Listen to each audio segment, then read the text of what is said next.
कृष्ण मित्रों, कैसे हैं आप सब। आशा है आप सब ठीक होंगे। आज हम इन्फिनेटिव के बारे में बात करेंगे। इन्फिनेटिव को समझने के लिए हमें फाइनाइट और नॉन फाइनाइट वर्ब में डिफरेंस समझना होगा। फाइनाइट वर्ब और non finite verb. Finite verbs क्या होते हैं? वे वर्ब्स जो सब्जेक्ट के हिसाब से बदल जाते हैं, उन्हें फाइनाइट वर्ब्स कहते हैं। जैसे he plays football, he plays football, वो फुटबॉल खेलता है। दे प्ले फुटबॉल,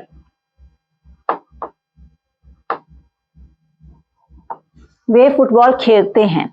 ये जो यहां पर प्लेज लगा क्योंकि ये थर्ड पर्सन है, और यहां पर प्ले लगा क्योंकि ये थर्ड पर्सन प्लूरल है। ये जो वर्ब्स हैं ये सब्जेक्ट के हिसाब से बदल रहे हैं। He is going, they are going. Going, यहां पर इज लगा, यहां पर आर लगा क्योंकि सब्जेक्ट जो हैं ये बदल गए। जो सब्जेक्ट के हिसाब से वर्ब्स बदल जाते हैं उन्हें फाइनाइट वर्ब्स कहते हैं। नॉन फाइनाइट वर्ब्स वो होते हैं जो सब्जेक्ट के हिसाब से नहीं बदलते। जैसे ही लव्स टू सिंग,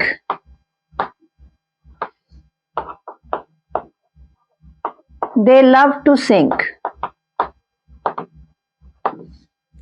अब यहां पर ही लव्स टू सिंग, वो गाना गाना पसंद करता है। यहां पर टू सिंग ये इन्फिनेटिव है, ये नहीं बदलेगा। क्या बदल रहा है? ये फाइनाइट वर्ब बदल रहा है। ही लव्स, यहां पर दे लव, ठीक है, यहां पर एस नहीं लगा, परंतु टू सिंग दोनों में एक जैसा है, ये नहीं बदलेगा। जो वर्ब्स सब्जेक्ट के हिसाब से नहीं बदलते उन्हें नॉन फाइनाइट वर्ब्स कहते हैं। और इन्फिनेटिव एक नॉन फाइनाइट वर्ब है। इसी तरह से जेरेंट और पार्टिसिपल्स भी नॉन फाइनाइट वर्ब्स हैं। इनके बारे में हमने पहले भी डिस्कस किया है और आगे भी डिस्कस करेंगे। इन्फिनेटिव वर्ब्स वो होते हैं जिनमें टू लगाकर वर्ब की फर्स्ट फॉर्म लगाई जाती है। To do, to play, to sing, ये सब इन्फिनेटिव वर्ब्स होते हैं और ये सब्जेक्ट के साथ नहीं बदलते। सब्जेक्ट के साथ फाइनाइट वर्ब बदलते हैं। तो अब यहां पर कुछ एग्जाम्पल्स देखते हैं। जैसे एज सब्जेक्ट चूज किया है, to find fault is easy, किसी में गलतियां निकालना आसान है। टू फाइंड फॉल्ट, यहां पर as a subject to find fault, ये एज अ सब्जेक्ट चूज किया गया है इन्फिनेटिव को। इसी तरह से टू आर इज ह्यूमन, यहां पर भी टू आर ये सब्जेक्ट की तरह यूज किया गया है इन्फिनेटिव को। और यहां पर टू के साथ वर्ब की फर्स्ट फॉर्म ही लगती है। वर्ब की फॉर्म को कोई फर्क नहीं पड़ता, सब्जेक्ट कुछ भी हो, यहां पर टू के साथ वर्ब की फर्स्ट फॉर्म ही लगती है। To reign is worth the ambition, ये भी एज अ सब्जेक्ट चूज किया गया है। इसी तरह से to respect our parents is our duty, अपने पेरेंट्स की रिस्पेक्ट करना हमारी ड्यूटी है। यहां पर to respect as a subject choose किया गया है। जैसे सब्जेक्ट होता है ना, ही गोज टू स्कूल, जहां पर ही सब्जेक्ट होता है, यहां पर कोई प्रोनाउन सब्जेक्ट नहीं है, यहां पर infinitive subjects as subject choose किए गए हैं। इसी तरह से इन्फिनेटिव को एज ऑब्जेक्ट भी यूज करते हैं। जैसे I do not mean to read, मेरा मतलब पढ़ने से नहीं है। I do not mean to read, यहां पर एज ऑब्जेक्ट चूज किया गया है, तो यहां भी टू के साथ वर्ब की फर्स्ट फॉर्म लगी है। जैसे I do not play football, अब डू नॉट प्ले फुटबॉल, वहां पर फुटबॉल जो है वो ऑब्जेक्ट होगा। यहां पर टू रीड जो इन्फिनेटिव है ये एज ऑब्जेक्ट चूज किया गया है।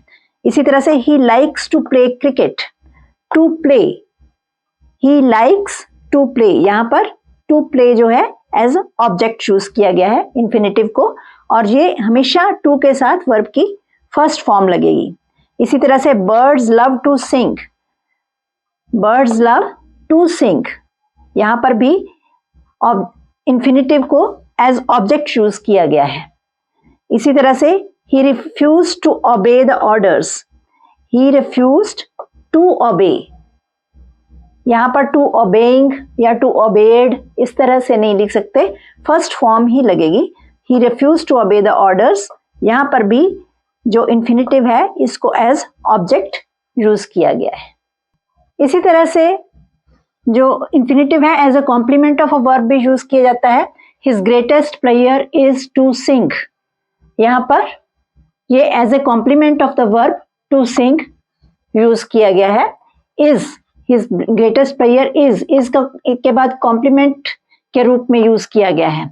उसकी सबसे बड़ी खुशी क्या है, ये बात अधूरी है। इज टू सिंग जब हम लिखेंगे तो बात पूरी होगी। इसी तरह his habit is to write daily, यहाँ पर भी इज के बाद जो वर्ब को कॉम्प्लीमेंट कर रहा है, हिज हैबिट इज, ये वाक्य अधूरा है। क्या है उसकी habit, to write daily, daily वो राइड करता है। तो ये as a complement of a verb भी यूज किया जाता है, परंतु यहाँ पर भी टू के साथ वर्ब की फर्स्ट फॉर्म ही लग रही है। यहाँ भी टू के साथ वर्ब की फर्स्ट फॉर्म लगी। इसी तरह से हम इन्फिनेटिव को एज ऑब्जेक्ट ऑफ प्रेपोजिशन भी यूज करते हैं। He had no choice but to obey, यहाँ पर प्रेपोजिशन बट है, उसके बाद हमने टू ओबे का यूज किया और टू के साथ वर्ब की फर्स्ट फॉर्म लगाई। और इसी तरह से the speaker is about to begin, यानी स्पीकर अभी अपनी बात शुरू करने वाला है। यहाँ पर अबाउट प्रेपोजिशन है, इसके बाद हमने इन्फिनेटिव का यूज किया और जो सेंटेंस है वो पूरा हुआ। The speaker is about to begin. इसी तरह से इन्फिनेटिव वर्ब को भी क्वालिफाई करता है और ये कोई जब कोई पर्पस बताना होता है तब भी इन्फिनेटिव का यूज करते हैं। जैसे ही came to see my brother, he came to see my brother, वो मेरे भाई को देखने आया। यहाँ पर वर्ब के बाद इन्फिनेटिव का यूज किया, उसका पर्पस क्या था, भाई को देखना, तो इसलिए यहाँ पर इन्फिनेटिव का यूज किया गया। इसी तरह से वी ईट टू लिव, हम जीने के लिए खाते हैं, तो हमारा पर्पस क्या है कि हम खाते क्यों हैं, जीने के लिए, तो यहाँ पर वर्ब के बाद टू लिव का प्रयोग किया गया। इसी तरह से you wept to see his miserable condition, आप उसकी मिजरेबल कंडीशन देखकर रोए। यहाँ पर भी वर्ब के बाद जो इन्फिनेटिव है इसका यूज किया गया, ये वर्ब को क्वालिफाई कर रहा है और सेंटेंस को पूरा कर रहा है। आप उसकी मिजरेबल कंडीशन को देखकर रोए, यहाँ पर वेप्ट सेकंड फॉर्म में है, जबकि टू के बाद ये तीनों इन्फिनेटिव्स फर्स्ट फॉर्म में यूज हुए। इसी तरह से to qualify an adjective, infinitive का यूज एडजेक्टिव को क्वालिफाई करने के लिए भी किया जाता है। जैसे figs are good to eat, अब फिग्स आर गुड, फिग्स अच्छी होती हैं, किस लिए, टू ईट। अब यहाँ पर एडजेक्टिव लगा हुआ है गुड, इसके बाद इन्फिनेटिव का प्रयोग किया गया और टू के साथ वर्ब की फर्स्ट फॉर्म लगाई गई। This fruit is pleasant to take, ये फ्रूट खाने में अच्छा है। यहाँ पर भी दिस फ्रूट इज प्लेजेंट, यहाँ पर ये एडजेक्टिव का यूज हुआ है, इसके बाद हमने इन्फिनेटिव का यूज किया to take. The boys are anxious to learn, यहाँ पर एंक्शियस एडजेक्टिव है और उसके बाद ये टू लर्न जो इन्फिनेटिव का यूज किया गया, ये एडजेक्टिव को क्वालिफाई कर रहा है। जो लड़के हैं वो सीखने के लिए चिंतित हैं। He is too ill to do any work, यहाँ पर ये नेगेटिव सेंस में इस्तेमाल किया गया है। He is too ill to do any work, यहाँ पर इसका मतलब क्या है, वो इतना बीमार है कि वो कोई काम नहीं कर सकता। ये एडजेक्टिव है और इसके बाद टू डू का यूज किया गया और ये नेगेटिव में होता है, इसमें नॉट का प्रयोग नहीं होता, परंतु ये हमने पहले भी किए हैं। टू और टू वाले सेंटेंसेस जो हैं इनका नेगेटिव सेंस में जो है मतलब निकलता है। इसी तरह से जो इन्फिनेटिव है ये नाउन को भी क्वालिफाई करता है। This is not the time to play, अब यहाँ पर this is not the time, ये टाइम नहीं है, किस लिए, टू प्ले, ये नाउन को क्वालिफाई कर रहा है, टू प्ले, खेलने का। He will have cause to repent, उसके पास कारण होगा, किस लिए? पछताने का, टू रिपेंट। ये नाउन है, नाउन के बाद हम इन्फिनेटिव का यूज कर रहे हैं और ये टू के बाद वर्ब की फर्स्ट फॉर्म यूज कर रहे हैं। He is a man to be admired, he is a man, ये नाउन है, टू बी एडमायर्ड ये पैसिव सेंस में है, वो इंसान है जिसे एडमायर्ड किया जाता है। इसी तरह से here is a house to let, here is a house, house noun है, उसके बाद हमने टू लेट का प्रयोग किया, इन्फिनेटिव का प्रयोग किया। इसी तरह से इन्फिनेटिव का प्रयोग WH वर्ड्स के साथ भी किया जाता है, जैसे I know how to run this machine, how to run, यहाँ पर WH वर्ड्स जो हैं जैसे हाउ, व्हाट, व्हेन, उनके साथ भी इन्फिनेटिव का प्रयोग किया जाता है। मुझे पता है कि ये मशीन कैसे चलानी है। They discovered how to open that lock, उन्होंने पता किया कि वो लॉक कैसे खुलना है। यहाँ भी हाउ के बाद टू ओपन इन्फिनेटिव का प्रयोग किया गया और टू के साथ वर्ब की फर्स्ट फॉर्म का प्रयोग किया गया। इसी तरह से इन्फिनेटिव का प्रयोग सेंटेंस को क्वालिफाई करने के लिए भी किया जाता है, जैसे to tell the truth I quite forgot my promise. अब यहाँ पर सेंटेंस जो है उसको क्वालिफाई करना है, अपने सेंटेंस को स्पष्ट करके बात करनी है। तो ये टू टेल द ट्रूथ जो इन्फिनेटिव से बात शुरू की गई, इसको सब्जेक्ट बनाया गया, टू टेल द ट्रूथ, सच बताएं। I quite forgot my promise, सच बताऊं तो मैं अपना प्रॉमिस बिल्कुल भूल गया। He was petrified so to speak, यहां भी सो टू स्पीक, यहां भी सेंटेंस को क्वालिफाई करने के लिए टू स्पीक ये इन्फिनेटिव का प्रयोग किया जा रहा है कि ठीक सच बताया जाए तो वो बहुत ज्यादा डर गया था। इसी तरह से इन्फिनेटिव्स का प्रयोग द फर्स्ट, द सेकंड यानी ऑर्डिनल नंबर्स के साथ भी किया जाता है और द ओनली, द लास्ट, इस तरह से शब्दों के साथ भी इन्फिनेटिव का प्रयोग किया जाता है। जैसे he was the first to give up smoking, वो पहला था जिसने स्मोकिंग छोड़ी, तो यहाँ पर द फर्स्ट के बाद हमने टू गिव अप यहाँ पर इन्फिनेटिव का प्रयोग किया और टू के साथ वर्ब की फर्स्ट फॉर्म लगाई। इसी तरह से she was the only person to survive the crash, वो अकेली इंसान थी जो कि क्रैश से बच गई। तो यहाँ भी द ओनली पर्सन के बाद हमने टू इन्फिनेटिव का प्रयोग किया और यहाँ पर वर्ब की फर्स्ट फॉर्म लगाई। इसी तरह से इन्फिनेटिव का प्रयोग एडवाइज, रिक्वेस्ट, अलाउ आदि शब्दों के बाद भी किया जाता है, जैसे I advised him to work hard, I advised him to work hard, यहाँ पर भी वर्ब की फर्स्ट फॉर्म लगी है, मैंने उसे सलाह दी कि वो मेहनत करे। She requested me to help her, उसने मुझे रिक्वेस्ट किया कि मैं उसकी मदद करूं, यहाँ पर शी रिक्वेस्टेड मी, यहाँ पर फिर इन्फिनेटिव का प्रयोग किया और टू के साथ वर्ब की फर्स्ट फॉर्म लगाई। He invited me to attend the marriage, यहाँ पर इन्वाइट शब्द है, इसके साथ भी टू अटेंड, यहाँ पर भी इन्फिनेटिव का प्रयोग हुआ और वर्ब की फर्स्ट फॉर्म लगी। इसी तरह से इजी, डिफिकल्ट, पॉसिबल, इस तरह के शब्दों के साथ भी इन्फिनेटिव का प्रयोग किया जाता है, जैसे it's easy to pass this examination, इस एग्जामिनेशन को पास करना इजी है, आसान है।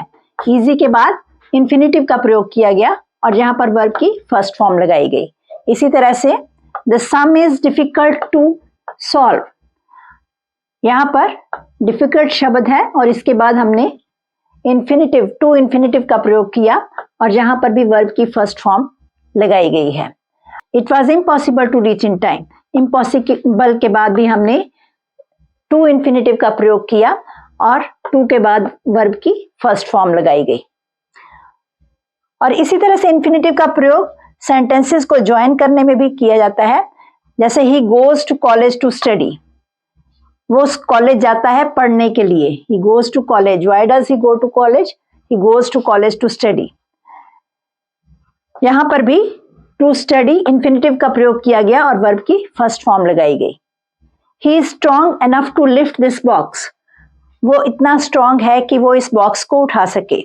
यहां भी टू लिफ्ट दिस बॉक्स, ये दो सेंटेंसेस को जोड़ा है, he is very strong, he can lift this box, ये 2 सेंटेंसेस है, इनको हमने जोड़कर एक सेंटेंस बना दिया, he is strong enough to lift this box. तो यहाँ पर हमने इंफिनिटिव का इस्तेमाल किया और वर्ब की फर्स्ट फॉर्म का प्रयोग किया। कुछ सेंटेंसेस में इंफिनिटिव के टू को ओमिट भी किया जाता है, यानी हटाया भी जा सकता है, और उसे बेयर इंफिनिटिव वर्ब्स भी कहते हैं। जैसे कुछ शब्द हैं जिनके साथ हम बेयर इंफिनिटिव वर्ब्स यूज करते हैं, जैसे let, make, need, dare, see, hear, इस तरह के कुछ शब्द होते हैं। इनके साथ टू का प्रयोग नहीं करते, परंतु वो वर्ब इंफिनिटिव वर्ब ही होता है। लेट हिम सिट देयर, यहाँ पर टू सिट नहीं लगाया हमने, लेट हिम सिट देयर, उसे वहां बैठने दो। तो यहाँ पर ये बेयर इंफिनिटिव वर्ब है, ये विदाउट टू, यहाँ टू नहीं लगेगा और वर्ब की फर्स्ट फॉर्म ही लगेगी। I will not let you go, यहां भी लेट के बाद हमने टू गो नहीं लगाया, सिंपल गो शब्द का प्रयोग किया, वर्ब की फर्स्ट फॉर्म लगाई, मैं आपको जाने नहीं दूंगा। मेक हिम स्टैंड, अब मेक हिम टू स्टैंड नहीं लगाया, यहां पर हमने बेयर इंफिनिटिव का यूज किया, यानी टू का यूज नहीं किया। उसे खड़ा करो, मेक हिम स्टैंड का मतलब है उसे खड़ा करो। इसी तरह से आई मेड हिम रन, मैंने उसे दौड़ाया, आई मेड हिम रन, यहां भी हमने मेड के बाद टू का प्रयोग नहीं किया, सिंपल वर्ब जो फर्स्ट फॉर्म वर्ब की यूज की। इसी तरह से we need not go today, need के बाद भी टू का प्रयोग नहीं होता, नीड नॉट गो टुडे, यहां सिंपल फर्स्ट फॉर्म हमने वर्ब की लगा दी। इसी तरह से you need not do it, यहां भी वर्ब की फर्स्ट फॉर्म लगा दी और टू का प्रयोग नहीं किया, परंतु ये इंफिनिटिव वर्ब है। आई हर्ड हिम क्राई, यहां भी हर्ड हिम, मैंने उसे चिल्लाते हुए सुना, आई हर्ड हिम क्राई, यहां टू का प्रयोग नहीं किया गया और सिंपल वर्ब की फर्स्ट फॉर्म का प्रयोग किया गया।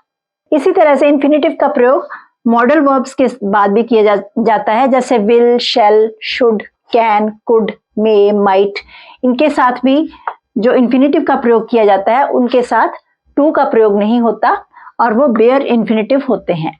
जैसे आई शैल पे द बिल, यहाँ पर शैल के बाद यहाँ टू पे का प्रयोग नहीं किया जाएगा, simple first form of the verb लगा दी जाएगी, ये इंफिनिटिव वर्ब है। इसी तरह से we should work hard, should के बाद भी टू का प्रयोग नहीं किया गया। He can speak 5 languages, can के बाद भी वर्ब की फर्स्ट फॉर्म लगाई गई और यहां पर भी टू का प्रयोग नहीं किया गया। You must come to the office, must के बाद भी हमने टू का प्रयोग नहीं किया और वर्ब की फर्स्ट फॉर्म लगाई।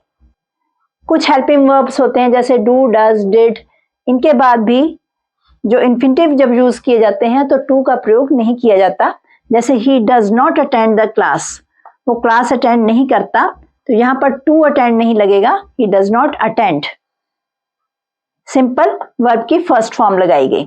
Did you attend the meeting, क्या आपने मीटिंग अटेंड की, यहाँ पर भी हमने, ये क्वेश्चन वाला वाक्य है, यहाँ पर भी हमने वर्ब की फर्स्ट फॉर्म लगाई और टू का प्रयोग नहीं किया।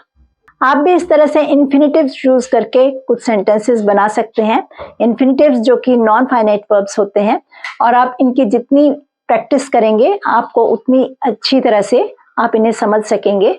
इस वीडियो को अपने फ्रेंड्स के साथ शेयर करें और इस चैनल को सब्सक्राइब भी जरूर करें। आज के लिए इतना ही, धन्यवाद, स्टे ब्लेस्ड।